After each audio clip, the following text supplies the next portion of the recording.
Our next stop on Big Z Sports Two-A-Days, we take a visit to Hornet Country up here at Malvern High School. Chris, Kail, Shannon Thomas here with you. And Shannon, this is a 9-3 team from a year ago. They lost a lot of firepower, but they got a 6'4" quarterback in Jared Witherow that I'm excited to see him play.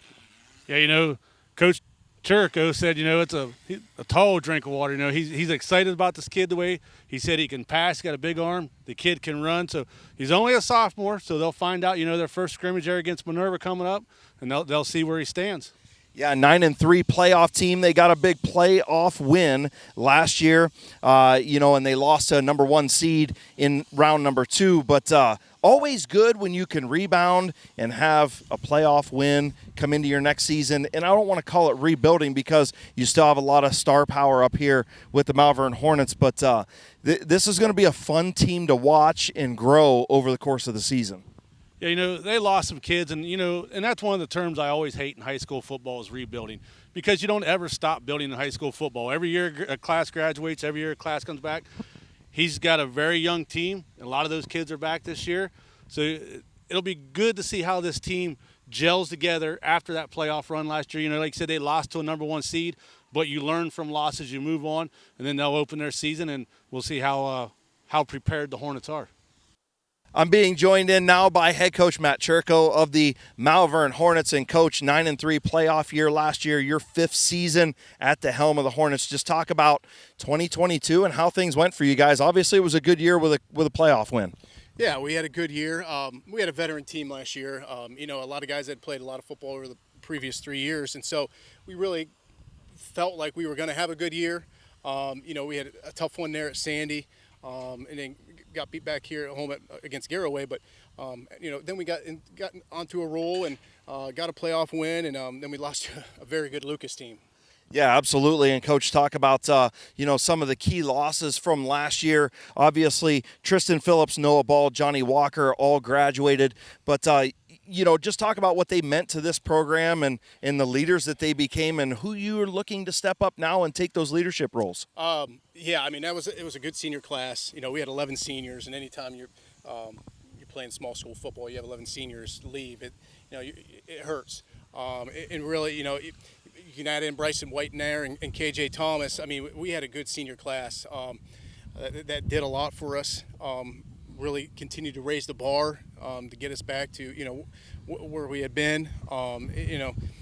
Back-to-back IBC North champs. It's something that we're proud of, and it's something that I know these guys are really kind of eager to take on and show them that we continue to build on things. Absolutely. And then coming into this year, like we had talked about, some of the leaders coming back. Of course, you've got Dylan Phillips, the junior running back. You know what you're going to get with him. You also have a couple other running backs that can step in, and Runyon and Hutchinson, the sophomore.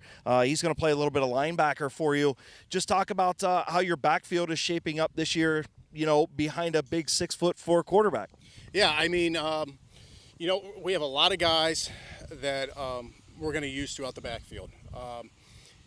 Those 3 names, and then there's probably a couple other ones that are going to get carries as well. We're not very experienced. We're a young team, but we have a lot of young talent, and so we really just want them to grow day by day. Having Jared back there as a sophomore, we think he's got a chance to be pretty darn good, and it's always nice when you have a good offensive line. I think it's really going to help out Jared and some of our younger kids, at least early on in the years. We're going to lean on that offensive line quite a bit. Well, and it's nice to have that offensive line, but when the protection does break down, he's got the ability to get outside the pocket. And when you have a 6'4" kid who can scramble and throw it on the run, that's got to help things too. And he can pull it down and run with it. Yeah, he's faster than he looks. He's got long strides, and once he gets going, he can move. Jared will run the ball some. He's a tough kid, but being a sophomore, we still want to take it slow with him. Not try to throw too much. We've really tried to kind of make it easier offensively as far as what we're calling and whatnot. So we're not throwing so much at him. And they're grasping it. They're getting it here. Coach, you'll start off the 2022 campaign at East Palestine. Talk about early season. You've got 2 games on the road to kick off your schedule. Then you go to Conotton Valley, a pair of games at home against Waterloo and Tusky Valley, and then at Ridgewood in the first half. Talk about how your schedule shaped up this year and what you guys are feeling.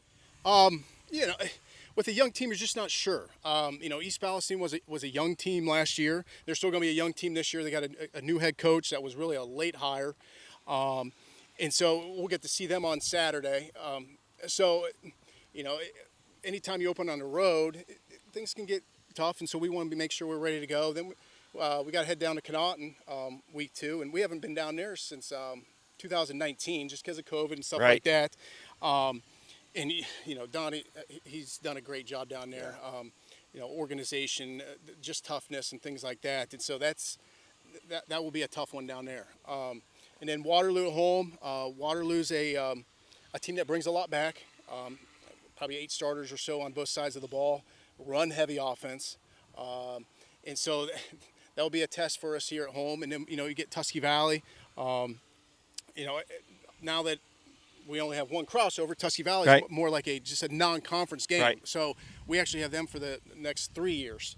And so it's a good matchup for us. You know, it's not far. And so we like playing them. And they obviously bring their quarterback back and some other players. So that should be a good one as well. And then you go down to Ridgewood. And, you know, whatever happens down to Ridgewood, we're going to come out a better team because of it. Absolutely. That's a good atmosphere for our young kids. That's the way we're going to look at it. Some of the best high school football atmosphere you can have to go down there and play a game.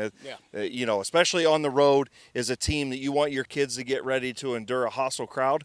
You're going to get it down there. Yeah. I love it. I think it's great. And I think you know, sometimes with young kids, they don't know any better. And I think they'll like it too. Yeah, I agree with you. And then looking at the second half of your schedule, obviously Strasburg, there may be somebody that has that game penciled in on their calendar.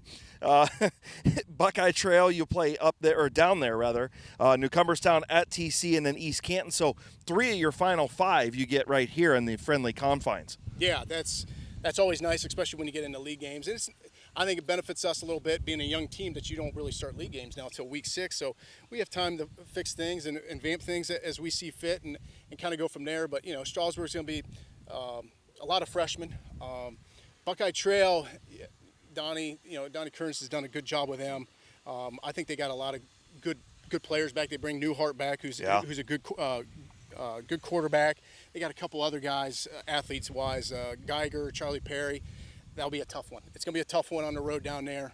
Then you get New Cumberstown. Again, they're going to be a younger team as well. They had 7 or 8 seniors last year. Then you go Saturday down to Central, and I'm not a big fan of those Saturday games down there at Central, but they got Cherry.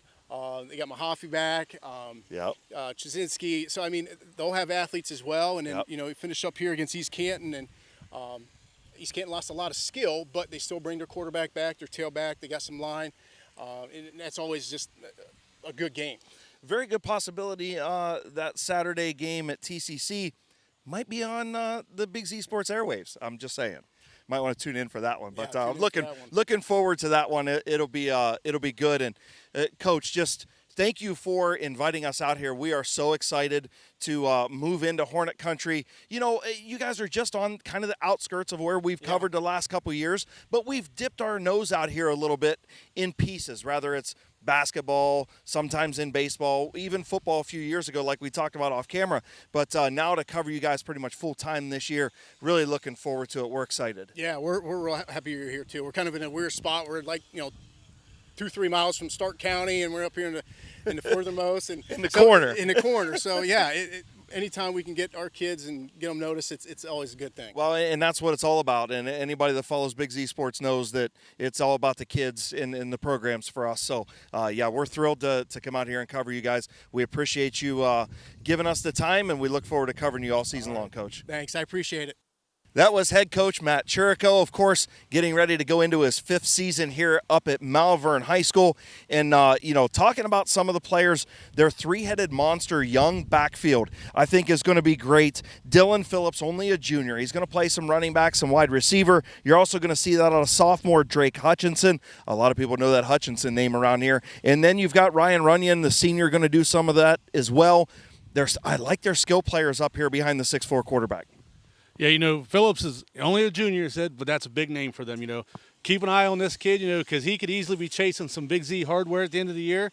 He's going to play some running back, probably get a lot of carries, but he's also out at the wide receiver. He's just an electrifying kid. And then they got a couple young kids behind him. They come from good bloodlines, the coach said. So, the quarterback's got some talent with him.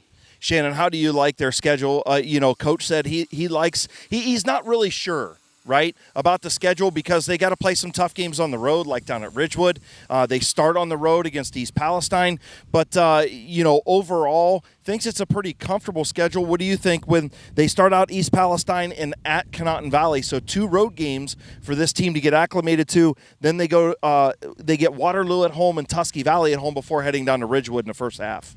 Yeah, it's a comfortable schedule, but it is a tough schedule, Their offense will face a challenge out of Conotton Valley. Conotton Valley does have a strong defense, so they'll know come week 2 where they stand offensively, get ready for that run. Like Coach said, going down to Ridgewood, going down there, you learn. Win or lose, you'll learn. He said, and the thing is now with this playoff system, you can schedule those tougher games, and if you drop a game or 2, chances are you still get in the playoffs. So that only helps prepare you for week 1, week 2 of the playoffs. So come playoff season, you ready to make a trip to Malvern and cover a game? It all depends on if the team that I normally cover is in the playoffs or not. But, I'm willing to go anywhere, cover football games. I love coming up here to Malvern country. Grass field, I'm always a fan of grass field. Those turf fields are nice.